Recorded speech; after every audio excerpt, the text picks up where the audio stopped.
As a high school senior, I sat on this very board some years ago, and at that time the issues were seemingly all about growth and the adoption of a new schedule, physical education leadership program, and planned renovations and additions. Today's realities are much changed. Federal crisis and state cuts have led to a great deal of uncertainty and, in my opinion, the loss of vital programs in our district. I have watched as cuts to personnel have led to drop in morale, and our increased class sizes have presented many challenges as well. Yet I believe our teachers and our students persevered. My greatest concern is not the cuts we have made, albeit easy to Monday morning quarterback many of those decisions. They are now behind us. How we will move ahead is of great importance to me, however. For many years, I have gone with my family, parents and grandparents, in tow to vote in our local budgets, including this past year. Although my siblings and I have not been in the local school system as students in many years, our votes were always in favor of the budget. Not because my family was of great wealth or because times were better then. No, they knew the quality of our schools were directly linked to the value of the property, and more importantly, that there is no better investment one can make as a member of our great society than to support the education of our children. It is our greatest responsibility. In our second year without a contract, I assure you the effects are being felt. More than ever, I hear colleagues that I admire for their ability and dedication to our young people and our community consider alternatives to their employment. I assure you that such a response would prove to be more costly than we as a community can possibly afford. When do we stop being supportive of our teachers? When do we stop valuing the work our employees do? I speak to fellow alumni, friends, and former students alike. So many have gone on to great universities and graduate work.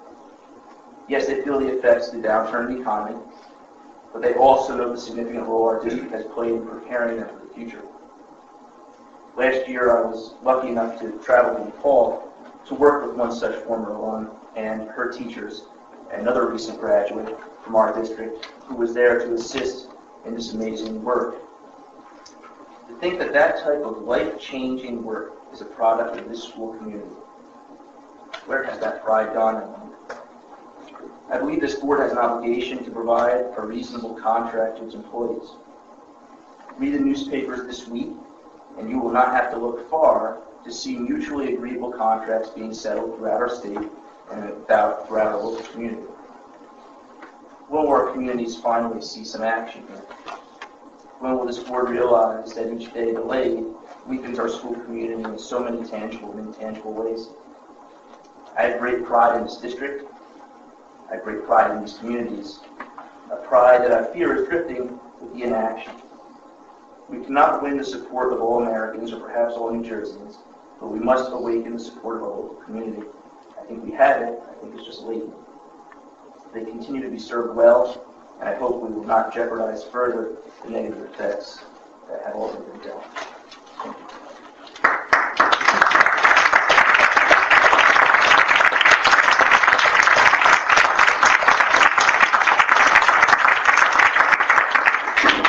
Thank you very much. Any other questions? Yes. I'm Julie Paxton, an educational advocate, and I just had a couple of thoughts that I'd like to run by you guys.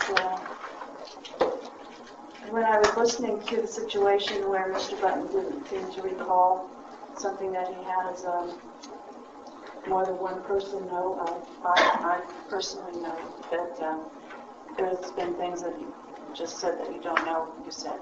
You want to know where they were written and whatever, but the fact is, those things were true.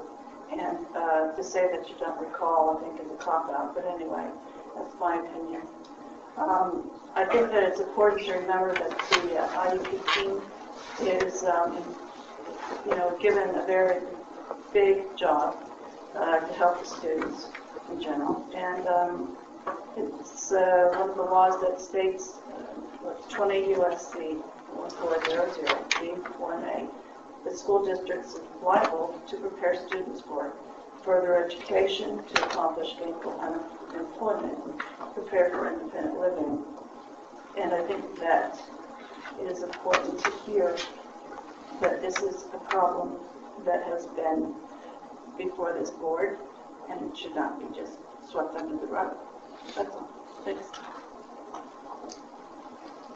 I think if you, look at our minutes from our past meetings and our voting record, you'll see that as a board, we do support education of all students, and we do approve all of the placements that come to us from Dr. Lee and the child study team. I think the wording is part of my concern, that the kids were, the wording was sort of discriminatory that Mr. Button has used, and that's not acceptable.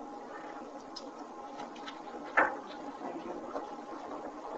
Anybody else have any questions or comments?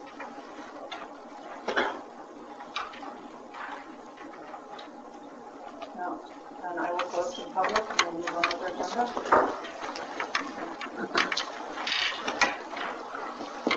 Anybody have any items to remove on the consent agenda? Amy?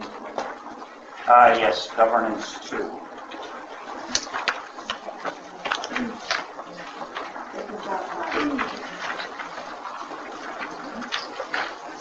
Governance 1.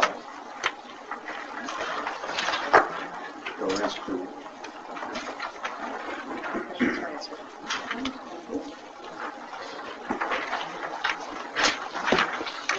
Questions?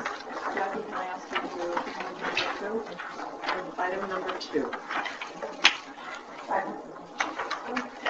All in favor? Aye. Opposed? And abstentions? Business ops number 5.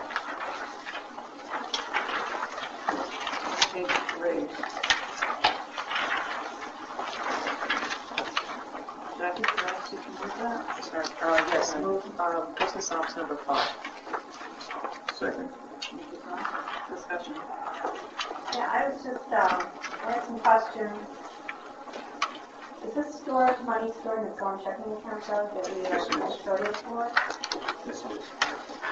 I was a little concerned by the correspondence that we received. Can you give us a little history on this? Yes. Mhm. There's probably someone here that can correct some of the history, because there was a student that died in a car accident 30 years ago, approximately, Sheila Hare, and this scholarship was established in her name, and I believe was administered for a number of years. But when I came on board back in '97, I wasn't fully aware that this had stopped being administered. One of our individuals in the business office, about 4 years ago, she asked me about, the dormancy, and she went back and talked. Actually, if Mr. Lopon was there, he was most instrumental in giving us a little bit of history of what occurred. And what Mary Ann Chulik had done was she began to do a research project to find out, who was responsible for these funds, because we could not find anywhere in the file how to administer these funds as far as, what kids were supposed to be recipients of that.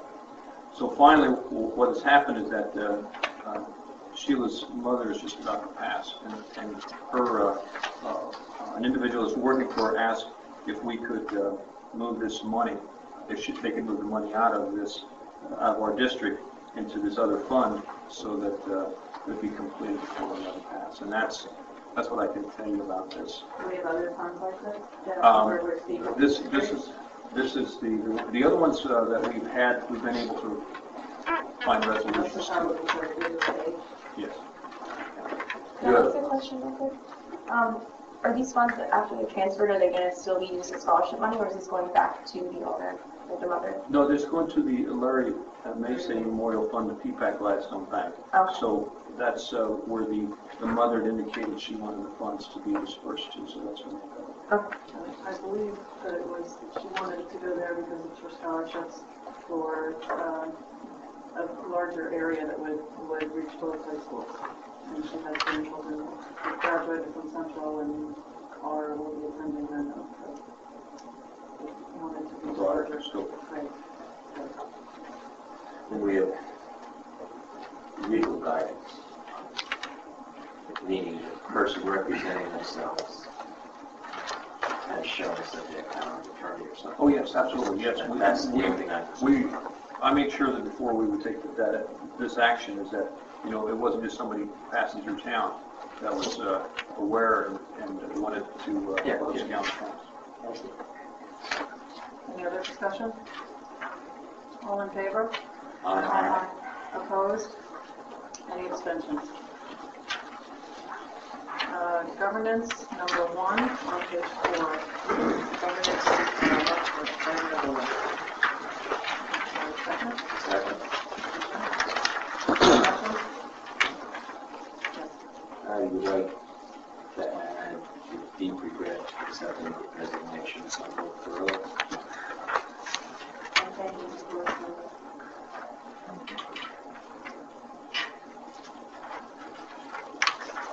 Any other discussion? I hope he comes back. Agreed. All in favor? Aye. Opposed? Any abstentions? Jackie, move on to number 2 under governance. Thank you. Second? Second. Thank you, John. Discussion. Yeah, I'd just like to, I don't know where we go, whether under board goals or district goals, but I think one of the goals should be to come to a fair, equitable, as quick as possible settlement of the futures of the contract.